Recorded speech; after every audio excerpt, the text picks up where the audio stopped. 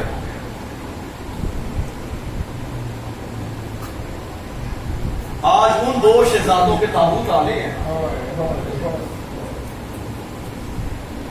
کہ جن کے لاشیں دیکھ کر بی بی زینب روئی ہے.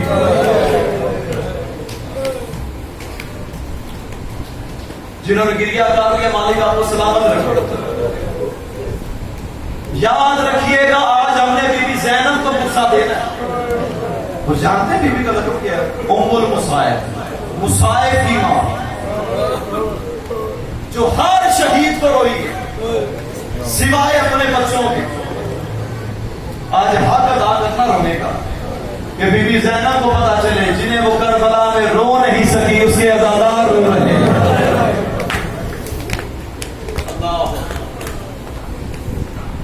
عاشور کا دن آیا. بی بی نے دونوں شہزادوں کو کہا محمد جی ماں. اچھے لباس پہنا، پرانے لباس اتارے، آنکھوں میں سرما لگایا، بالوں میں ہاتھ پھیرا. داؤن محمد اپنی تلواریں تھامو اور اپنے ماموں حسین کے پاس رہا اور جنگ کی اجازت مانگی. دونوں شہزادے چلتے ہوئے آقا حسین کے پاس آئے. امام دیکھتے ہی پہچان گئے، تلواریں ہاتھوں میں. میری بہن زینب نے بھیجے ہیں. فرمایا انہوں محمد خیریت تو ہے؟ مامو جان جنگ کی اجازت چاہتے ہیں. حسین رو پڑے. کہا محمد حسین کیسے دوبارہ کرے کہ اپنی بہن کے بچوں کو یہاں پہ بھیج دے ان لوگوں کے درمیان جو کسی پر رحم نہیں کرتے. واپس چلے جب واپس آئے بی بی زینب فرماتی ہے محمد کیا ہوا؟ ماموں نے اجازت نہیں دی. دونوں بچوں کا ہاتھ تھاما. بی بی زینب خیمے سے باہر آتی نہیں تھی. جب جیسے ہی خیمے کا در ہلانا عباس کے سر سے امامہ اتر گیا. دادا حسین علی کی بڑی بیٹی باہر آ رہی ہے. جلدی سے حسین چل کے آئے. بی بی زینب نے بچوں کو ساتھ مرتبہ حسین کا طواف کروایا. کہا حسین بی بی زینب اے میری بہن زینب کیا کر رہی ہے؟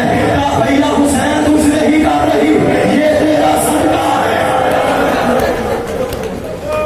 بھیا حسین نے نانا سے سنا کہ جب کوئی مشکل آ جائے نا صدقہ نکالا.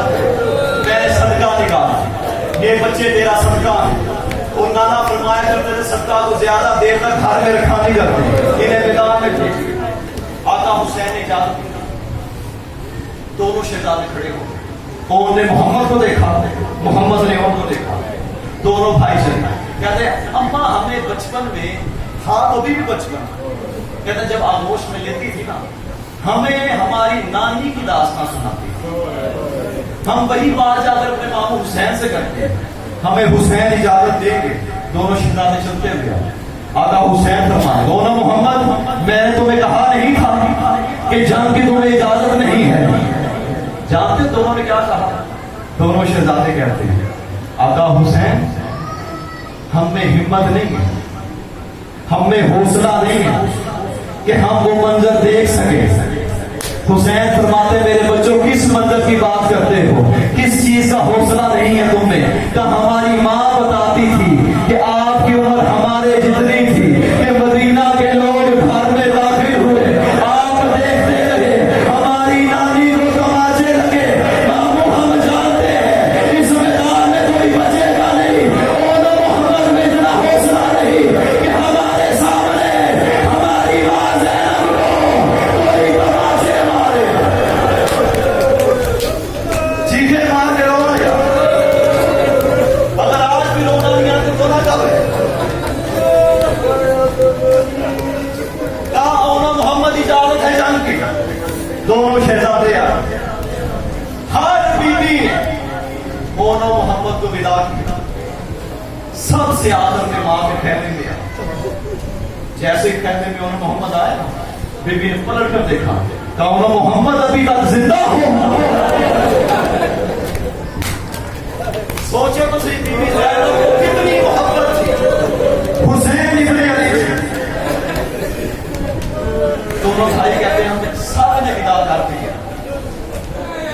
یہ جملہ مت نہیں سمجھیں گے، میری ماں پہلے سمجھیں گے.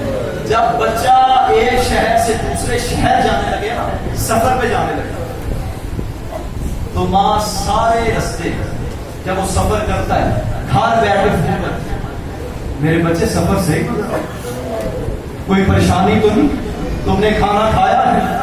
جب بچہ سفر کا ارادہ کرتا ہے ماں سینے سے لگاتی، ماتھا چومتی ہے، ڈھیر ساری دعائیں دے کے رخصت کرتی ہے. اونو محمد بھی اسی انتظار میں کہ ہماری ماں ہمارا ماتھا چومے گی، سینے سے لگائے گی، ڈھیر دعائیں دے گی. اونو محمد کھڑے رہے، بی بی زینب نے پلٹ کر دیکھا، فرمایا اونو محمد چلے جاؤ، اب تم نہ آنا جب اس خیمے میں تمہارے لاشیں آئیں. محمد چھوٹا تھا، بڑے بھائی کو دیکھا، بھیا ہماری ماں نے بنا دی، جو شہید گیا ہے ساروں کی ماؤں نے ان کے ماتھے چومے سینوں سے لگا. بڑا بھائی تھا نا، سمجھ گیا تھا، انہوں نے محمد کو سینے سے لگا کہ محمد محسوس کر کے تو زینب کے سینے سے لگا.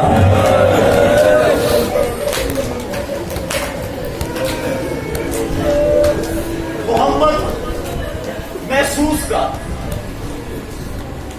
سرکار اور خیمے سے باہر آ گئے. محمد چھوٹے تھے، ماں سے بڑی محبت تھی، قدموں میں گر پڑے. کہا ماں ہم تیرے بچے، ایک بار میرا ماتھا چومنا. کہا محمد میری کچھ شرائط ہے، میری وصیت ہے. کہا حکم کی. کہا محمد کون کو بلا کر کون ہے. کہ میرے بچوں میں تم سے تب راضی ہوں گی جب میرا بھائی تم سے راضی ہو جائے. اماں وصیت کیجیے. کہ میرے بچوں پہلی وصیت، جب تم جنگ کرتے کرتے دریائے فرات کے کنارے پہنچو نا تو تمہیں میری دودھ کی قسم ہے، پانی کو دیکھنا نہیں، حسین پیاسا پڑا ہے. کہا تم جعفر طیار کے پوتے ہو، علی مرتضیٰ کے نواسے ہو، ایسی جنگ کرنی ہے کہ انہیں محسوس ہو کہ علی مرتضیٰ لڑ رہا ہے. میرے بچوں دوسری میری وصیت یہ ہے کہ اپنا ایک ہاتھ اپنے ماتھے پہ رکھنا اور میرے حسین سے کہنا، آقا حسین کیا آپ ہم سے راضی ہیں؟ اگر حسین نے کہا میں راضی ہوں تو میرے بچوں میں تم سے راضی ہوں، اور محمد میں تمہیں تب بوسا کروں اور تمہاری پیشانی چوموں گی جب میرا حسین راضی ہو جائے.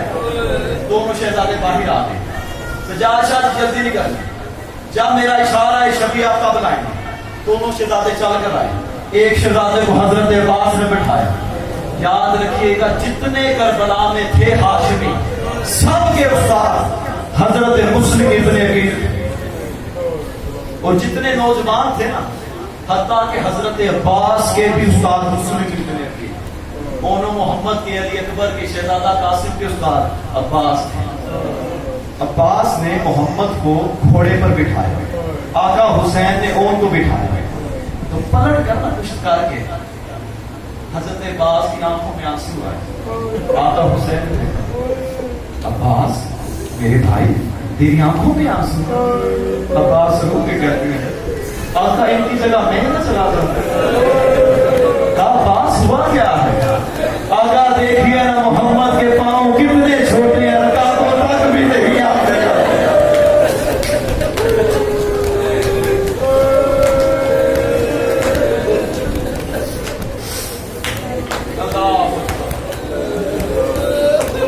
آج شرم کر کے نہ رونا. بی بی زینب کو غصہ دینا. شام سے بی بی آئی ہے، چیخے مار کے رونا. دونوں شہزادوں نے ایک دوسرے کی آنکھوں میں دیکھا. اور نے محمد سے کہا محمد تم دائیں طرف سے حملہ کرو، میں بائیں طرف سے حملہ کروں. محمد وہ خیمہ دیکھ رہے، یہ ابن سعد کا ہے، یہ ہمارے ماموں کا دشمن، ہم اس کے خیمے تک پہنچ کے اسے قتل کر ڈالیں، جان ختم ہو جائے گی، ہمارے ماموں کو چوٹ نہیں لگے.